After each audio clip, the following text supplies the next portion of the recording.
আমার দেশে সবচেয়ে ক্রাইসিস পিরিয়ড আমরা ওভারকাম করছি, সবচেয়ে ক্রাইসিস পিরিয়ড ওভারকাম করছি। চুরির পরে ঘরের ভিতরে যেমন চাউল ডাল তরি তরকারি বাসন পেয়ালা কিচ্ছু থাকে না, আমার দেশটা হয়ে গেছে সেই রকম, ঠিক কিনা বলেন?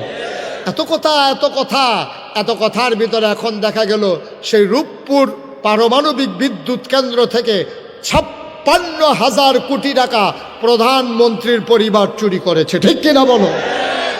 56,000 কোটি টাকা একটা প্রকল্প থেকে লুটপাট করা হয়েছে। এই দেশটার ভিতরে মানুষের কথা একরকম, কাজ আর একরকম। বারবার টেলিভিশনের চ্যানেলে আমরা দেখলাম পালাই না পালাই না পালাই না, 12টার পরে আর খুঁজেই পাওয়া গেল, ঠিক কিনা কন? যেই প্লেয়ারটা বেশি খেলতে চাইছিল আর সাংঘাতিক একজন প্লেয়ার, ওপেন হার্ট সার্জারি করা প্লেয়ারে দৈরা খেলা করাই এখন লাগে লইয়া ফুটাছে গিয়া, হেই প্লেয়ারে খালি খেরুইলে কয় খেলা হবে, খেলা শুরু হয়েছে, ফলাফল নামছে প্লেয়ার নাই, প্লেয়ার ভাগ্যা গেছে, ঠিক কিনা কও?